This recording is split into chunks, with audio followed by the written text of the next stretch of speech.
Hi guys, welcome back to my channel. It's been a little bit of a delay on getting this video up for two reasons. One, I needed to clear this room back out again because my parents decided to use it as a dumping ground, and two, I needed to, I filmed this yesterday, the exact same video I'm now filming, got all the way through, went to upload my footage and it corrupted and didn't upload to iCloud. So times two, we're back again. I'm trying to film this again before the light completely fades because it's really not a nice day. And yeah, basically today, if you can't tell by my makeup and my nails, is this month is CRPS Awareness Month, which is a condition that I have if you're new to my channel. Some of you will already know this, and you'll also know it's CRPS Awareness Month. So I thought I'd do a little follow-up to a couple of videos that I've done prior to like last year on my channel, and that is following up on what is CRPS and kind of my early journey with my other condition that also affects my CRPS foot, my club foot. I'll leave them up in the eye on one of these sides. It'll be one of them. You know where the eye is. It'll be up there. If you haven't seen them and you want to find out more. And basically today I thought I'd explain how I got CRPS in the first place. And my journey is a little bit more complicated than a lot of other people with CRPS, so bear with me, it gets a little bit complicated. Alright, so let's get into the video. Alright, so my journey with CRPS starts back in, I think, 2014. I went and looked and tried to figure out timestamps on my photos earlier, just to actually get like a better thing, because the last time I filmed this I waffled and didn't really know any dates. So back in 2014, around about Easter time, I was in year 9. Probably about February time, I sprained my ankle, or at least I think I sprained my ankle. I injured it in some way. And, you know, it didn't really get better. I kind of was limping around, you know, complaining I was in a lot of pain, so we went to A&E. A&E took like one look at me, completely disregarded my medical history of having tendons, bones, everything else broken and moved when I was a baby. Completely disregarded that and told me I was fine. It was just a sprain, and as I could walk, I'd be fine, go away, take paracetamol, ibuprofen. Yeah, I have the most painful condition known to man now, and I can still walk. I just have a high pain tolerance, but you know. Anyway, they sent me home. About 4 weeks later, just before we were about to break up for Easter holidays, by this point I was on a crutch because things hadn't improved. The crutch was borrowed from my school lost property, because the caretakers took pity on me because I was limping so much. They found me a crutch and I used that. So I was already on a crutch, and instead of going back to A&E, I woke up in absolute agony, couldn't put weight on it, you know, it was horrible. So instead of going to A&E, we went to the doctors, because they at least would take into account my medical history. So he examines me, says he doesn't think it's broken, but because of my medical history and they're not knowing the autonomy, autonomy, is it autonomy? Atomy? Whatever. Because they don't know where all the bones and things are in my foot, they sent me for an x-ray. The x-ray was clear, I was fine, I had no fracture. It was just a really, by this point, really, really, really bad sprain. So he told me to take the weight off it for 4 weeks, which was interesting with one crutch. So we ended up having to go and buy me a set of crutches because, yeah, no one thought that one through. And there was kind of no way to like get them because of, you know, the whole like, I bypassed A&E to go and get the x-ray and they looked at it and it was clean. So they didn't give me any like in A&E or anything like most people. So I had to buy them. So that is kind of the initial injury. It did not trigger my CRPS at this point.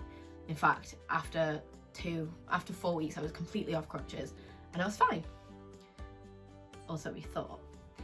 Over the next 2 years, I repeatedly injured, sprained, hurt my foot until eventually the pain just did not subside. It just hurt all the time. It was discolouring, swelling, getting, very angry. It was hurting all the time. I was getting sensitivity to touch, all of the things like that. And so my orthopaedic surgeon, who obviously I was seeing, started doing some investigations. All of them were coming out clear. I had MRI scans, x-rays, I had gait analysis, like physical examinations, all of it was clear. There was no real reason for me to be in pain. But they were so fixed on there being a reason because of the fact that of my medical history of having clubfoot, they didn't really separate myself from the medical history this time around. So they were just kind of saying there had to be a reason. So eventually he referred me in 2016, I think. It took 6 months for me to be seen. I was referred to an adult complex case clinic and I got in there by the age of 16. Little did I know I was not going back to paediatrics. That's a whole nother story.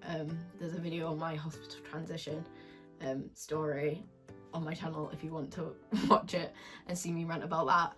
And I then went to see another orthopaedic surgeon who is now my current orthopaedic surgeon. And he sent me for an ultrasound scan. He said, something should have been picked up on the MRI if it was there, but we'll give you an ultrasound anyway just to see. And that ultrasound revealed a cyst. So they decided to give me to operate to remove the cyst. It shouldn't, quote, be causing that much pain, but we'll remove it and see if it improves things. So they opened me up. Well, they didn't open me up, they scoped my ankle, but had to open me up then because they discovered that it was just full of scar tissue, which is fairly understandable with the amount of times that I had injured myself constantly. They were also going to cut my calf muscle, which is called a gastrocnemius slide. But because when they removed all the scar tissue, including the not cyst, the bone that was the cyst on the ultrasound scan, my ankle could move a lot more. So the reasoning for them to do the other surgery was kind of discarded and they chose not to do it. So I woke up and had a bit of a shock because everything had changed and this, that and the other. So I was then pain-free for 3 months. I would say about 3 months.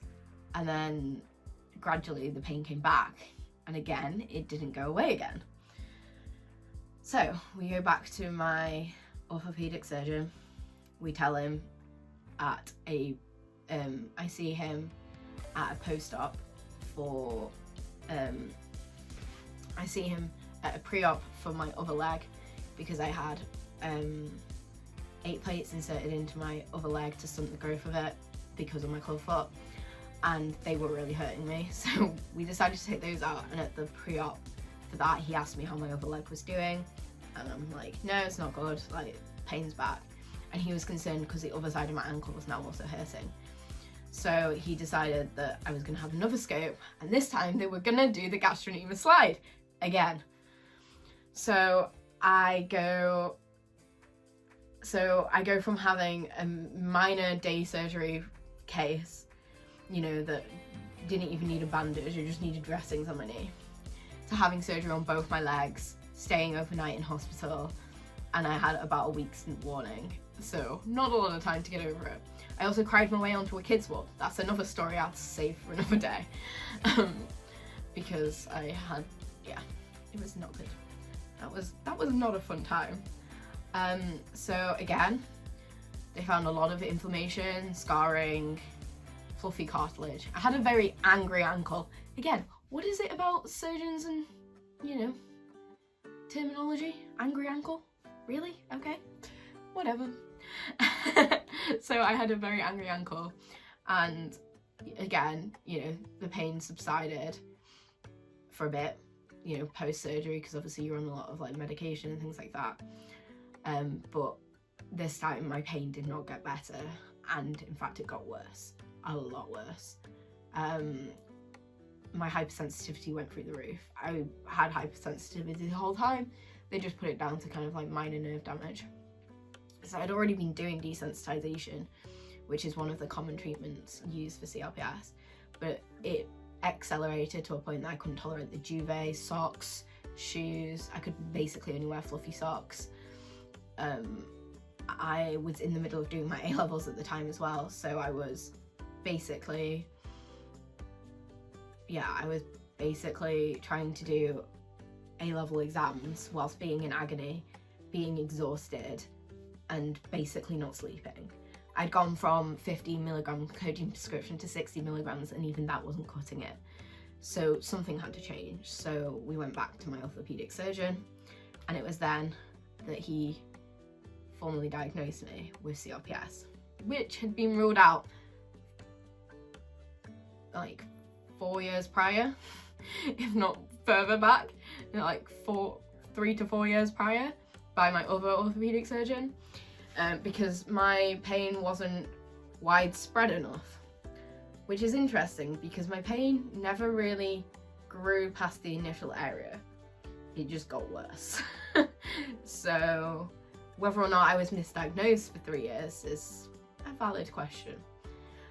But yeah, in September 2018, I finally got a diagnosis of CRPS, and that diagnosis was confirmed by a pain management specialist in November 2019. In 2018, when I was diagnosed, I was about 2 weeks going off to uni, so my surgeon couldn't prescribe me anything because of the way that the hospital pharmacy worked.